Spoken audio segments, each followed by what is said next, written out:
Okay. Good afternoon, students. Today we study about food standard and food law. ठीक है, food के standard क्या है और फूड के नियम क्या है. ठीक है, इसके बारे में पढ़ेंगे हम. इसके अंदर पढ़ेंगे इसका इंट्रोडक्शन, फूड स्टैंडर्ड के बारे में, फूड एडल्ट्रेशन के बारे में, prevention of food adulteration act 1954 और कंज्यूमर प्रोटेक्शन एक्ट. इसमें हम आईएसआई के बारे में भी पढ़ेंगे, जो हॉलमार्क होता है, ठीक है, किसी भी प्रोडक्ट के ऊपर. वो सारी चीजें हम इसके अंदर पढ़ेंगे. तो चलिए स्टार्ट करते हैं. सबसे पहले इसके की टर्म्स देखते हैं. आईएसआई का मतलब होता है इंडियन स्टैंडर्ड ऑफ इंस्ट्रूमेंटेशन. ठीक है, instrumentation, Indian standard of instrumentation. Agmark होता है standard set up by a directorate of marketing and inspect of the government of India by introducing an agriculture product. ये ज्यादातर अपने को गेहूं जो एक कट्टी में बंद के आता है ना, उसमें देखने को मिलेगा कि ये अप्रूव्ड किया गया है गवर्नमेंट के थ्रू. जैसे लोकमन जो गेहूं होता है, लोकवन जो गेहूं होता है, वो बहुत टॉप कैटेगरी का होता है. ठीक है, उसमें उसमें हम लोग क्या क्या चेक करते हैं, गेहूं के दाने से समझ में आएगा. उसमें जो आईएसआई का मार्क लगा रहता है, तुमको मैं बताऊं, इस तरीके से होता है वो आईएसआई का मार्क. या तो ऐसा करके ऐसा होगा ग्रीन कलर से, और एक ऐसा होता है स्वास्तिक जैसे बना होगा, ऐसे करके ऐसे करके ऐसे करके, कुछ तो भी ब्लैक कलर से रहता है, ऐसे ऐसे करके रहता है. ठीक है, और ये वाला ग्रीन वाला बना होता है, इसको आईएसआई मार्क बोलते हैं. तुम लोग सर्च करना, मैं अभी थोड़ी देर बाद में तुमको बताऊंगी कि एक मार्क सर्च करो, मे बी शायद अलग हो. ठीक है, सर्च करने में तुम देखना. ठीक है, फिर आता है कोडेक्स एलिमेंटेरियस, जिसका मतलब होता है commission. The codex alimentarius commission principal organ of the joint FAO and WHO. FAO मतलब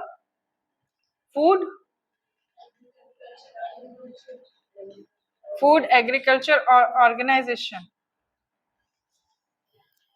और WHO मतलब, ठीक है, वर्ल्ड हेल्थ ऑर्गेनाइजेशन. मतलब दिमाग चलाने लगे हो तुम लोग यहाँ देख के, है ना. तो food agriculture organisation United State में एडमिशन, सॉरी मैं ये बता रही थी ना, इस प्रोग्राम को फॉर्मुलेट करते हुए इंटरनेशनल मार्केट में खाने खाने को स्टैंडर्ड मार्क दिया जाता है. जैसे कि किस मतलब इसमें कोई अनहेल्दी चीज तो नहीं है, ठीक है, और किस तरीके से पेस्टिसाइड ज्यादा तो नहीं डले, किसी कोई खाद उत्पादक ऐसा तो नहीं है कि जो इंसान को हार्म करे. ये सब चीजों की जांच होती है. ठीक है, FAO तो तुमको पता चल गया, food and agriculture organisation, United Nation में स्टैब्लिश किया गया था इसको 1945 में. WHO world health organisation United Nations में फॉलो किया गया था 1948 में. PAF prevention of food adulteration. Adulteration मतलब होता है मिलावट होना, मिलावट होना. जैसे कि धनिया है तो उसमें घोड़े की, पहले चला था घोड़े की लीक वगैरह भी ऐड करने लगे थे धनिया में. जैसे कि मेथी की भाजी है, मेथी की भाजी में घास वगैरह डाल के दे देना बीच बीच में, जिससे वजन ज्यादा है ना. कंकड़ ज्यादा मिला देना दाल और चावल में, जिससे वजन ज्यादा आएगा, अनाज कम रहेगा. तो ये एडल्ट्रेशन का पार्ट. ठीक है, दूध में पानी की ज्यादा मिलावट करना. दूध तो तुम ले रहे हो 1 लीटर, आधा लीटर उसमें पानी, आधा लीटर दूध है. पानी थोड़ी अलग करोगे, दूध का दूध, पानी का पानी थोड़ी ना होता है उसमें. वो तो एक कहावत है. ठीक है, फिर आता है कोपरा कंज्यूमर प्रोटेक्शन एक्ट 1986 में इसको बताया गया था.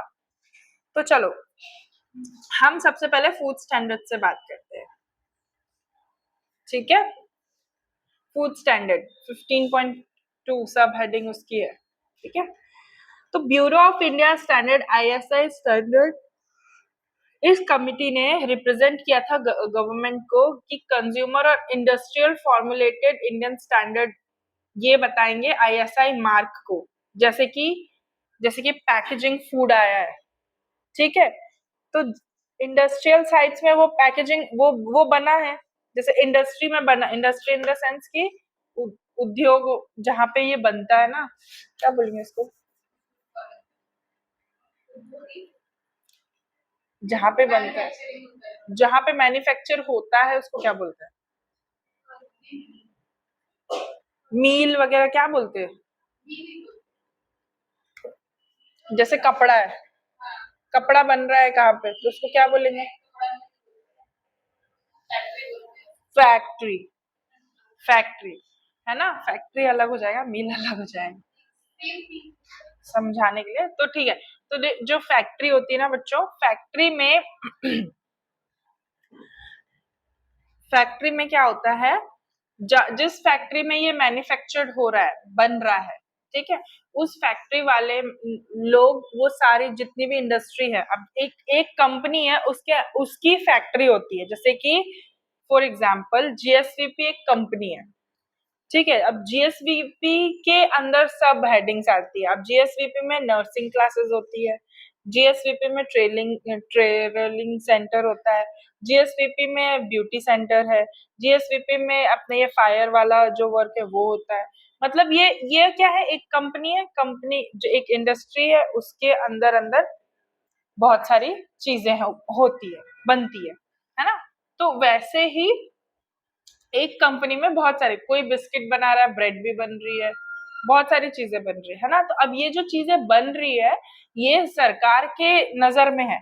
अब ये नजर में है, तो ये अप्रूव्ड कैसे माना जाएगा, जब कंज्यूमर तक पहुंच रहा है, कंज्यूमर मतलब हम जो उसको कंज्यूम करते हैं, ठीक है। जब हम कंज्यूमर तक पहुंचा रहे हैं, तो हमको कैसे पता है कि ये ब्रांड, जैसे ब्रांडेड होता है ना, ब्रांड कैसे पता चलता है, उसमें लोगो लगा रहता है ना। तो अब खाने पीने की चीजें में कैसे पता चलेगा, ये आईएसआई मार्क के थ्रू।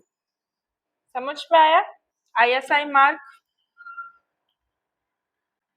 सो यहाँ पे किसी भी फूड प्रोडक्ट में, या किसी का स्पाइसेस में, एनिमल प्रोडक्ट में, ये सारे फूड के लिए यूज होता है बेसिकली, और मतलब हाँ, फूड चीजों के लिए जो खा कंज्यूम करते हैं हम लोग, वही सारी चीजों के लिए यूज किया जाता है ये आईएसआई मार्क, ठीक है। इंडियन स्टैंडर्ड को दिखाता है ये, ठीक है। फिर एगमार्क, एगमार्क क्या होता है, ये मार्केटिंग चीजों के लिए यूज होता है, जैसे एग्रीकल्चर, जैसे ऑयल सीड, स्पाइसेस, सीरियल। मैंने तुमको बताया ना, जो गेहूं वगैरह बेचते हैं, उसमें ये बना रहेगा गेहूं वगैरह के बोरे पे, है ना। और जैसे तुम डीमार्ट वगैरह भी जाओगे ना बेटा, तो उसके बोरे के पीछे उसकी सारी चीजें लिखी होगी, है ना। जैसे कौन सा गेहूं है, क्या क्या इंग्रेडिएंट है, कैसे बनाया गया, पेस्टिसाइड्स कौन से डले थे, फिर ये मार्क वगैरह देखना, ठीक है, तो उसमें रहता है। समझ में आया। तो ये एगमार्क वगैरह ये इन चीजों के लिए यूज किया गया था, दोनों ही सेम है, फूड प्रोडक्ट के लिए यूज किया जाता है, ठीक है। ये फूड स्टैंडर्ड को शो करता है कि इसका स्टैंडर्ड कितना है, इसमें कोई एडल्ट्रेशन तो नहीं है, एडल्ट्रेशन कोई मिलावट तो नहीं हुई है, कोई चीज तो मिली हुई नहीं है। समझ में आया। तो ये गवर्नमेंट अप्रूव्ड होता है, ठीक है। फिर आता है codex Alimentarius. The Codex Alimentarius Commission, which is a principal organ to joint FAO and WHO food standard program, formulated food standard for international market. The food standard in India are based on the standard of the Codex Alimentarius. मतलब elementary, इसका मतलब क्या हुआ, इसके जो सिद्धांत है वो FOA, मतलब कि फूड फूड एग्रीकल्चर ऑर्गेनाइजेशन और वर्ल्ड हेल्थ ऑर्गेनाइजेशन से होकर गुजरता, मतलब ये जो स्टैंडर्ड प्रोग्राम है इन लोगों ने लॉन्च किए हैं, इनका हॉलमार्क वगैरह सब कुछ है, तभी तुम इंटरनेशनली ये सब चीजें बेच सकते हो, मार्केट में ला सकते हो। जैसे फॉर एग्जाम्पल कहीं विदेश में तुमने किसी चीज की शॉप खोली, किसी खाने पीने की, वेजिटेबल्स की, या फिर किसी भी चीज की शॉप खोली, ठीक है। तो उस शॉप खोलने पर कोई भी कस्टमर आया, अब कोई कस्टमर ऐसे ही उठा के लेके नहीं जाएगा, वो पहले उठा के पढ़ेगा, चीजों को देखेगा कितना स्टैंडर्ड है। वो स्टैंडर्ड अगर है तो कंज्यूमर जो होता है वो उस चीज को कंज्यूम करने के लिए रेडी होता है, अदरवाइज वो चीजें लोकल नहीं खरीदता या परचेस नहीं करेगा। किसी भी प्रोडक्ट को कंज्यूम करने से पहले वो चीजों का को पढ़ना जरूरी होता है, जो कि स्पेशली हमारे इंडिया में ये नहीं किया जाता। ये चीजों की बहुत लैकिंग है, लोग बस सामान खरीद के और यूज करते हैं, ठीक है। लेकिन हर एक चीज की, इनफैक्ट तुम सिगरेट का पैकेट भी लोगे तो उसमें भी उसकी सारी चीजें लिखी होगी। मैं एक बात बता रही हूँ तुमको, पड़े हुए रास्ते में मिल जाएगा, उसमें लिखा होता है साफ साफ, कल को कोई उनपे आके ब्लेम ना करे, है ना। देखो सरकार, एक्चुअल में हमारे यहाँ पे दारू को बैन कर देना चाहिए सरकार ने, इंडियंस के मतलब इंडिया इंडिया में तो कर ही देना चाहिए। पर सबसे ज्यादा मुनाफा किससे किससे है? उसी से है, दारू से ही है। सबसे ज्यादा कीमत वही देती है ना। तो बंद नहीं करे, लेकिन क्या कर दिया, 5 किलोमीटर अपने शहर से, यहाँ तो हर कहीं दिख जाती है, शहर से 5 किलोमीटर दूर होना चाहिए दारू के ठेके, यहाँ नहीं होना चाहिए, शहर के अंदर नहीं होना चाहिए, बंद नहीं करा, ठीक है। तो किसी भी चीज को कंज्यूमर कितना एक्ट उस चीज को लेता है, कितना यूज को, उस पर भी डिपेंड करता है। और ये सारी चीजें ये शो करती कि फूड में कितना स्टैंडर्ड है, ठीक है, उसका कितना स्टैंडर्ड है, उसमें कोई एडल्ट्रेशन तो नहीं है, ठीक है। फिर अपन आते हैं पीएफए। पीएफए मतलब preservation of food adulteration standard have been established under the Preservation Food Adulteration Act and reserved from time to time by Central Committee for Food Standard. The purpose of PFA standard to obtain minimum quality of food stuff attainable under Indian standard. Indian standard के अंदर ये Preservation Food Adulteration Act आता है। ये एक central committee ने बनाया था ये फूड स्टैंडर्ड को, जिसमें पीएफए के थ्रू मिनिमम क्वालिटी देखी जाती है फूड की, कि भाई ठीक है कितना क्वालिटी, जैसे कि कोई किसान है यहाँ पे, किसी के खेत है यहाँ पे, है, तो बेटा 2 मिनट रोहिणी खड़े हो जाओ। जब तुम्हारे यहाँ किस चीज का खेत है? राइस का, राइस का। तो देखो जब तुम्हारे धान की खेती होती, धान का ही है मतलब, धान की खेती होती है, जब धान घर पे आता है, ठीक है, तो तुम लोग उसको क्या कट्टे में भरते होंगे बेचने के लिए, है ना। अब जब वो कट्टा भरते हो तो तब तुम उसमें से जितनी भी चीजें हैं वो हटाते हो, धान को क्योंकि कूटना पड़ता है, फिर उसमें से वीनिंग मेथड होती है, विनोइंग मेथड होती है ना, ऐसे ऐसे सूपे से छानते हैं, फिर उसमें से कचरा दूर भागता है और अनाज नीचे गिरता है ना। ये सारी प्रोसेस से होके गुजरता है, उसके बाद तुम कट्टे में भरते हो, उसके बाद तुम बेचते हो, ठीक है। तो तुमने क्या करा, फूड का स्टैंडर्ड बढ़ाया, इसी हिसाब से तुम्हारा फूड बिकेगा, ठीक है। फिर तुम्हारे जिस जिस चीज की खेती करते हो, मतलब तुमने बासमती की खेती करी है, या तुमने अपना जो नॉर्मल चावल है, या चावल की कई तरह वैरायटी होती है, मुझे इतना समझता नहीं है, तो वो सब उसमें मेंशन करते हो, उसके दानों से पता लगाते हैं सब। ये हम जाके जैसे डीमार्ट में जाते हैं तो हम अनाज उठा उठा के देखते हैं, उसके ऐसे बार बार देखेंगे, कुछ लोग तो खा भी लेते हैं।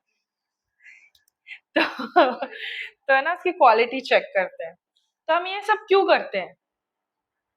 कोई एडल्ट्रेशन तो नहीं है, फूड एडल्ट्रेशन क्योंकि बहुत होता है ना। अगर तुम बैठ जाओ, अगर हम कौन से राशन की दुकान में जाएंगे ना और राशन लेंगे, जो सरकारी राशन होता है, उसमें तुम देखना, उसमें बहुत कचरा रहेगा। जैसे अगर तुम 1 किलो, 2 किलो, 3 किलो या 10 किलो ले रहे हो, तो उसमें से 1 किलो तो पूरा कचरा ही रहेगा, ऐसा मिट्टी रहेगी, बहुत कुछ रहेगा उसमें। क्यों? क्योंकि वो साफ नहीं किया गया है, वो सरकार ने ऐसी सरकारी दिया है, ठीक है। वो भी आता है धान। हाँ हाँ। तो हाँ, तो देखो, पहली चीज तो ये सारी चीजें, ये जितनी भी, जैसे बासमती में कभी तुमको गंदगी नहीं मिलेगी, क्यों? क्योंकि उसका एक ब्रांड है, ठीक है। ब्रांड है और स्टैंडर्ड मेंटेन किया गया है, ठीक है। बासमती, और उसका प्राइस भी इंक्रीज होगा, जितना स्टैंडर्ड होगा उतना प्राइस इंक्रीज होगा, है ना। तो ये सारी चीजें इसी चीज को दर्शाती है, समझ में आया। Standard of weight and measures, कितना वेट है, कितना मेजरमेंट है। जब मैन्युफैक्चर हो रहा है तभी भी उसका वेट करते हैं, और जब मैन्युफैक्चर होने के बाद भी उसका वेट करते हैं। वेट इन द सेंस कि उसका वजन नापते हैं, ठीक है। फिर आता है मिस बार्गिन क्या, ब्रांडिंग। मिस ब्रांडिंग क्या होता है? It is also forbidden by law. A food may be considered as a misbranding if it has a label which give false or misleading information about the product. Failure specify weight, measure, name of additives, limitations in use the product, name of the manufacturer, as well as the misleading the consumer in terms of size and considered by a misbranding of food. देखो, miss branding एक तरीके से consumer को धोखा देना होता है। हम कई चीजें ऐसी उठाते हैं, ठीक है। जैसे सेव, फॉर एग्जाम्पल सेव, खाने का जो सेव होता है ना, सेव मतलब जो है ना, वो होती है तीखा सा। अब जैसे तुम बालाजी की लो या तुम हल्दीराम की लो, ये सब क्या है? ब्रांड है। और लेकिन तुम लोकल वाली ले रहे हो तो उसमें तो कोई ब्रांड नहीं है, बस उसमें मैन्युफैक्चर डेट लिखी होती है ना, कब एक्सपायरी डेट हो रही है वो लिखी होती है, कुछ कुछ चीजें इंग्रेडिएंट बता देते हैं, सब। ये क्या है? मिसलीडिंग है। कई चीजें मतलब वो कैसे बना रहे हैं, किस प्रोसेस से होके बना रहे हैं, ये सब वो नहीं बताते। ये एक चीज का मिसलीडिंग करना हो गया। लेकिन हल्दीराम अपने प्रोडक्ट के बारे में सब कुछ बताते हैं, हमने इसको ऐसे बनाया है, इसमें ऐसा तेल डाला है, इसमें ऐसा, जितने भी स्टैंडर्ड फूड होंगे ना, वो सब कुछ अपने फूड प्रोसेस के बारे में बताएंगे कि हमने इसको किस तरीके से बनाया है। नहीं तो कहीं और जाओ तो वो कहीं पैर से उसका आटा गूंथ रहे, बेसन को दबाएंगे कि बेसन कड़क हो जाता है, तो लेबर इतने होंगे नहीं, तभी तो वो इतना सस्ता बिक रहा है। हम सस्ते के पीछे भागते हैं। सस्ता बिक रहा है, ब्रांड नहीं है, बस खाने में मजा है, यूज हो रहा है, ठीक है। लेकिन हल्दीराम की चीजें लो तो वो थोड़ा महंगा आता है, कॉस्टली आता है, वो सब चीजें बताते हैं। तो वो जितनी ज्यादा सिक्योरिटी और सेफ्टी तुमको भेज रहे हैं, उतना ज्यादा तो वो डिमांड भी तो करेंगे ना, है ना। तो ये मिस ब्रांडिंग के अंदर आता है कि उसका कोई ब्रांड नहीं किया गया, बस तुमको दिखाया गया कि तुम्हारी नीड्स फुलफिल हो रही है, बस इससे इसके, और हम वही उसी के पीछे भागते हैं। हमारी नीड्स फुलफिल हो रही है तो हम दूसरा कोई देखते भी नहीं है। अगर हमको 100 रुपए का कंघा लेना है सपोज बाल के लिए, वो भी वही काम करेगा, और हमको 2000 का भी कंघा रखा है, तो हम कौन सा लेंगे? 100 वाला, ऑब्वियस सी बात है ना। लेकिन क्वालिटी किसकी ज्यादा रहेगी? ये है ना ब्रांडिंग, ये है ब्रांडिंग।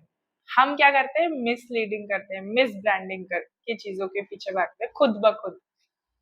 और और जो बनाने वाला है, जो मैन्युफैक्चरर है, उसको पता है कि ऐसा ही होगा, हम चीजों को कम दाम में बेचेंगे तो हम ज्यादा मुनाफा कमाएंगे, कम दाम में ज्यादा क्वांटिटी, और उस क्वांटिटी के चक्कर में ही हम धोखा खा जाते हैं, ठीक है। एक्सपोर्ट इंस्पेक्ट काउंसिल, एक्सपोर्ट अनाज को इधर से उधर एक्सपोर्ट करना, इन द सेंस check करना quality of food material meant to export. The council has the power to reject any food which does not measure up the standard prescribed to for the food. अगर food अपने जो standard बताए गए हैं ISI और ये अपना एगमार्क वाले, है ना, ये सब अगर वो इस प्रोसेस से होकर नहीं गुजरा है, तो जो एक्सपोर्ट है वो इतनी पावर रखता है, वो काउंसिल इतनी पावर रखता है कि उस फूड को रिजेक्ट कर दे। समझ में आया? ये फूड एक्सपोर्ट इंस्पेक्ट काउंसिल का, सॉरी, एक्सपोर्ट इंस्पेक्ट काउंसिल का काम होता है, ठीक है। नेक्स्ट हम बात करेंगे फूड एडल्ट्रेशन के बारे में।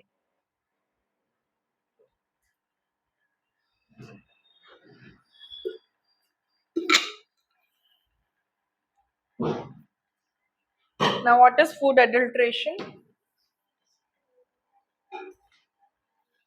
Adulteration is defined as a process by which the quality of product is reduced through addition of base or substance or removal of vital element.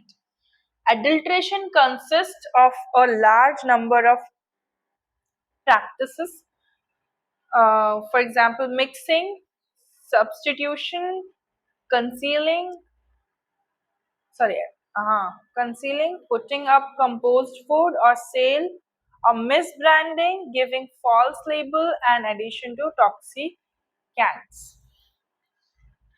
Toxicants. सुनो, एडल्ट्रेशन क्या है? एडल्ट्रेशन क्वालिटी को reduce करना होता है किसी भी फूड आइटम्स की, ठीक है, उसके वाइटल चीजें को निकाल देना, वाइटल एलिमेंट्स को रिमूव कर देना। फॉर एग्जांपल बड़ी है, अब बड़ी रहती है वहां पे कई तरह की, फॉर्च्यून की, सोयाबीन की, डीमार्ट की और किसी अदर उसकी लोकल वाली, है ना। अब लोग क्या करते हैं, लूज वाली या फिर डीमार्ट की बड़ी, क्योंकि उसमें कम दाम रहता है, ठीक है। लेकिन हमें ये पता होना चाहिए, तुम देखे मूड हो क्या। तो यहाँ पे फिर से यहाँ पे क्या हो रहा है, adulteration is defined as a process जिसमें जो इसके सब्स्टिट्यूशन को चेंज करना, सब्स्टिट्यूशन इन द सेंस की कोई भी ऐसी चीज मिला देना, है ना। जैसे जैसे मैंने तुमको एग्जांपल दिया था दूध और पानी का, दूध है उसमें पानी ज्यादा मिला दिया, है ना। और फिर क्या होता है यहाँ पे, the quality putting up composed food for sale, ऐसा ऐसा फूड जैसे तुमने देखा है कि कंट्रोल का चावल ले लेते हैं, दाल ले लेते हैं, फिर उसको बेच देते हैं। कंट्रोल से जो मिलता है ना, कंट्रोल मतलब जो एक राशन गरीबी रेखा वालों को मिलता है ना, उनको। तो इस तरीके से अडल्ट्रेशन का मतलब होता है। अडल्ट्रेशन समझ में आया, खाने में मिलावट करना कुल मिला के, ठीक है। मिस ब्रांडिंग करके भी लोग एडल्ट्रेशन, अब जैसे खुली वाली दाल ले रहे तो उसका कोई ये नहीं है, ब्रांड ही नहीं है।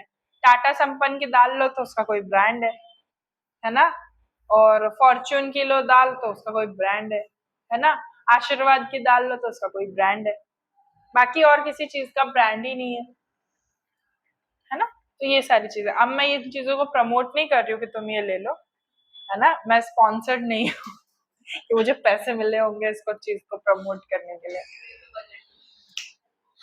तो फिर है ना, यहाँ से डेफिनेशन से फिर हम आगे बढ़ते हैं एग्जाम्पल्स में। देखो, सीरियल्स सच एज व्हीट और राइस, उसमें मड, ग्रीट्स, सोपस्टोन बाइट्स रहती है। देखो, मिट्टी रहती है, गिट्टियां रहती है, छोटे छोटे कंकड़, ठीक है, और उसके जो छोटे छोटे जो धान वगैरह रहती है ना, वो रहती है, ठीक है। फिर दाल में अपना क्लोटा, डाइज और केसरी दाल, डाइज करके देते हैं, दाल को डाई करके ज्यादा पीली दिखेगी, चमकदार दिखेगी। तो हाँ, पॉलिश्ड और अनपॉलिश्ड दाल टाटा संपन्न की, ठीक है, वो रहती है। हल्दी, टर्मरिक पाउडर में लीड, क्रोमेट पाउडर मिलाते हैं। धनिया में स्टार्च, काउडंग, काउडंग देखो, गाय का गोबर, काउडंग। धनिया में, धनिया जैसे तो हो जाता है सूखने के बाद, है ना, तो गाय का गोबर मिलाते हैं। हॉर्स डंग पाउडर, ठीक है। मिलावटी धनिया में क्या क्या मिलता है, घोड़े की पॉटी, घोड़े की पॉटी और घोड़े की पॉटी, और क्या मिलता है, गाय की पॉटी, ठीक है। तो ये धनिया पाउडर। ब्लैक पेपर में देखो, ड्राइड सीड ऑफ पपाया, देखो ब्लैक पेपर में क्या मिलाते हैं, जो अपने पपीता के जो सूखे हुए बीज रहते हैं ना, उनको भी मिला देते। सही बात है, ये तो एडल्ट्रेशन ज्यादा दिखने में, है ना। चिली पाउडर में सॉ डस्ट और ब्रिक पाउडर, बाप रे, ईंटे ईंटे को क्रश करके मिला दो, रेड रेड तो दिखता है वो।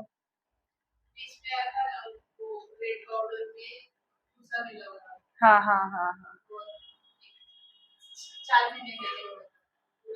बीच में ये न्यूज चैनल पे एडल्ट्रेशन का बताया, फूड इंस्पेक्टर्स होते हैं ना, टी डस्ट लीव्स, देखो इसमें क्या होता है, black gram husk, termite seed powder, saw dust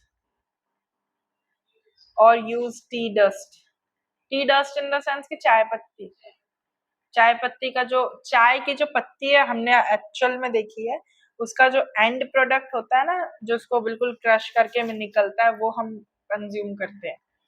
चाय एक्चुअल में चाय बहुत अलग होती है, उसकी पत्तियां बहुत अलग होती है। ठीक है, वहां ताज में भी वही वही डस्ट ही आती है, वो जो डस्ट बोल रहा है ना, धूल ही खाते हैं हम, मतलब उस चाय की पत्ती की। हाँ, कॉफी पाउडर में डेट हस्क, डेट मतलब खजूर, ठीक है, उसकी हस्क, टर्मरिक हस्क और चिकोरी पता नहीं क्या होता है, एस्फर्टिडा मतलब हींग होता है, स्टैंडर्ड ग्रीट, रेजिन्स और गम्स। गम्स मतलब गोंद, गोंद आती है ना, वो उसको उसको पीना पर अच्छा होता है, ठंडा लगता है पेट में, गोंद को पानी में घोल दो थोड़ी सी और पियो, उसको कंज्यूम करना बहुत अच्छा लगता है हमारे पेट के लिए, जिसको जलन वगैरह होती है वो पेट में वो यूज कर सकता है। रात में थोड़ी सी, बस बहुत थोड़ी सी, बहुत सारी नहीं डालना है, 2-4 दाने उसको डाल दो पानी में, उसको ढक दो और सुबह उठ के पूरा निगल लो। हाँ, ठंडा करती है, उसकी तासीर ठंडी होती है। फिर आता है मस्टर्ड सीड, जिसमें सीड ऑफ प्रिकली प्रॉपी एल्गोजम पता नहीं क्या होता है ये, एडिबल ऑयल्स जिसमें मिनरल ऑयल और एरागन एग्रोमोन ऑयल, बटर में स्टार्च और एनिमल फैट होता है, देख लो। कौन खाता है यहाँ अटर पटर बटर, अटल बटर, अमूल बटर, कोई खाता तो नहीं है। फिर आइसक्रीम में सेल्यूलोज होता है, स्टार्च होता है, नॉन परमिटेड कलर्स होते हैं, जो कलर परमिटेड नहीं हो, जो हमारे गले को खराब कर सके। सर्दी पकड़ती है ना हर किसी को आइसक्रीम खाने के बाद, इसी वजह से पकड़ती है, ठीक है। फिर स्वीट मीट्स में देखो ग्रीन डाइज मिली होती है, ग्रीन लीफी, ग्रीन पीज में ग्रीन डाइज मिली होती है, मिल्क में एक्सट्रैक्शन ऑफ फैट हो जाता है, एडिशन ऑफ स्टार्च, वाटर, घी में वनस्पति, हाँ डालडा को बोलते हैं वनस्पति, मिला होता है। देखो ये वाला तो मैंने बताया था तुमको, एडल्ट्रेशन, ठीक है, तो ये सारा कुछ इसके अंदर आता है।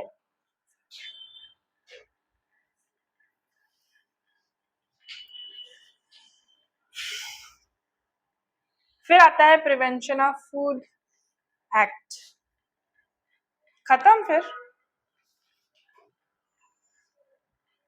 इसके बाद कुछ नहीं है क्या?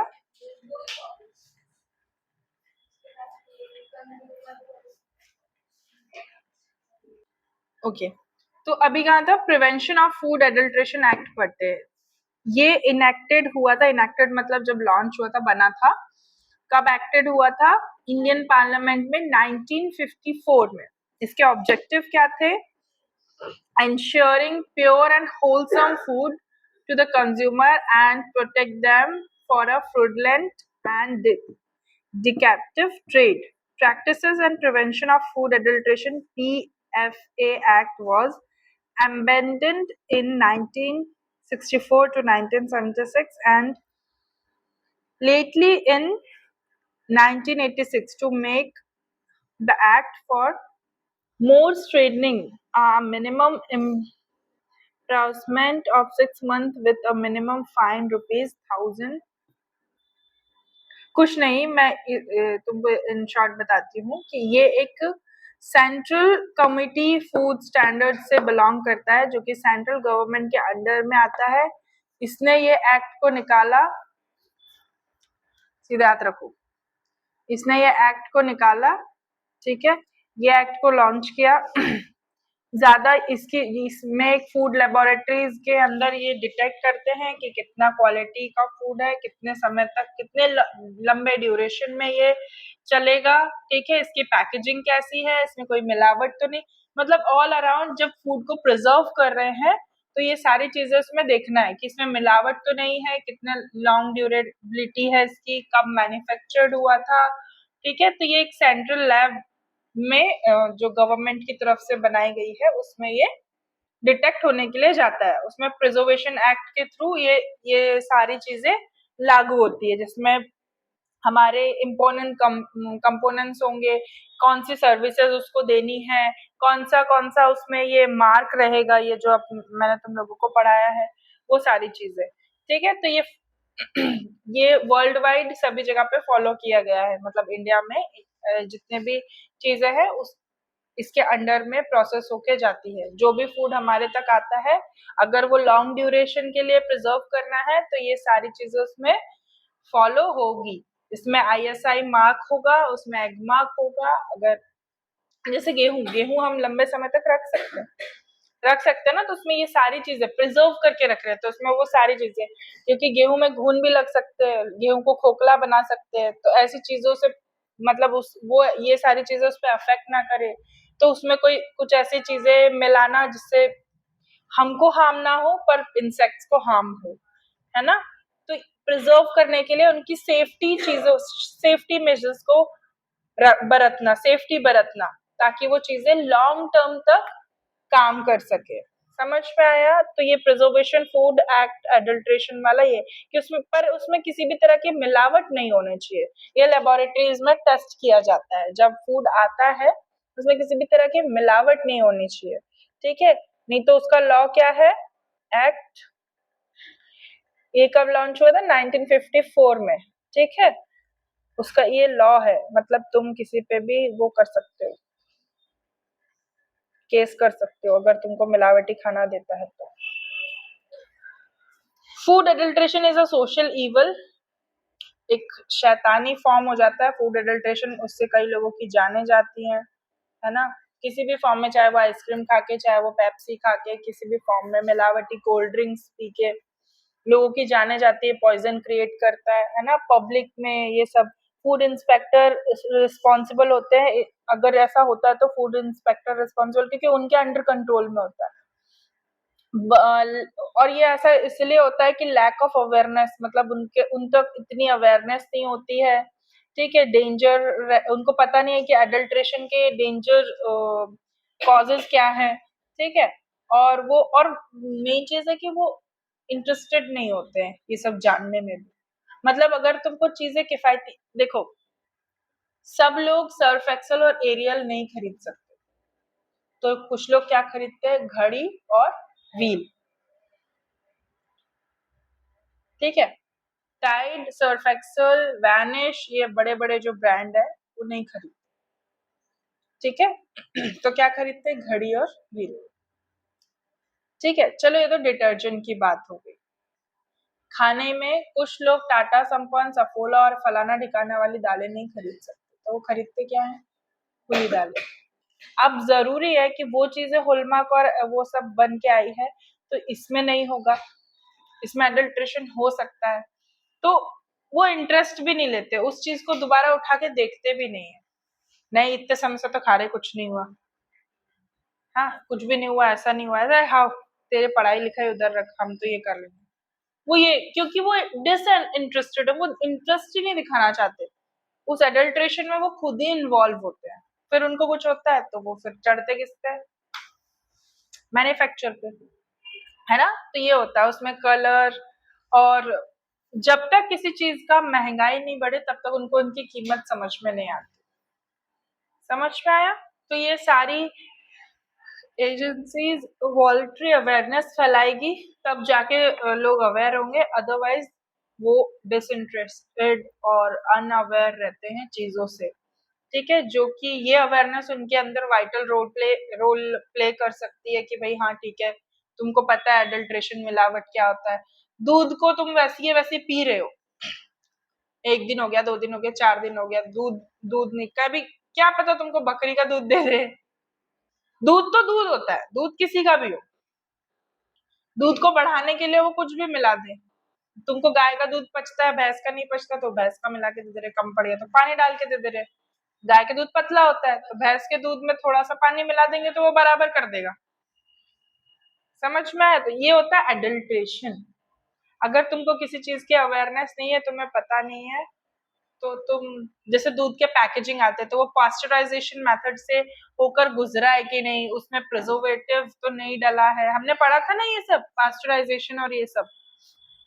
तो ये इस तरीके से उसमें चेक करते हैं। अब दूध का पैकेट देखना, उसमें ISI मार्क रहता है कि नहीं, देखना तुम, ठीक है। या फिर साउथ की मूवी है, उसमें वो आत्मा आत्मा आ जाती है क्योंकि वो फूड इंस्पेक्टर रहता है। मैंने देखी है वो मूवी, वो उसमें उसमें वो इंस्पेक्टर, जो फूड इंस्पेक्टर रहता है ना, उसी की आत्मा आ जाती है। एक मूवी है, देखिए क्या। तो ये सारी चीजें, ये फूड इंस्पेक्टर की फिर गलती निकाली जाती है, क्योंकि जितनी भी चीजें डिटेक्ट करना है वो फूड इंस्पेक्टर ही करता है। Okay, next is consumer protection act, right of consumer. Rights of consumer क्या क्या होते हैं, ये पढ़ते हैं। Right of safety, right to safety, right to be informed, right to be choose, right to be heard, right to be seek wrestler, and right to consumer education।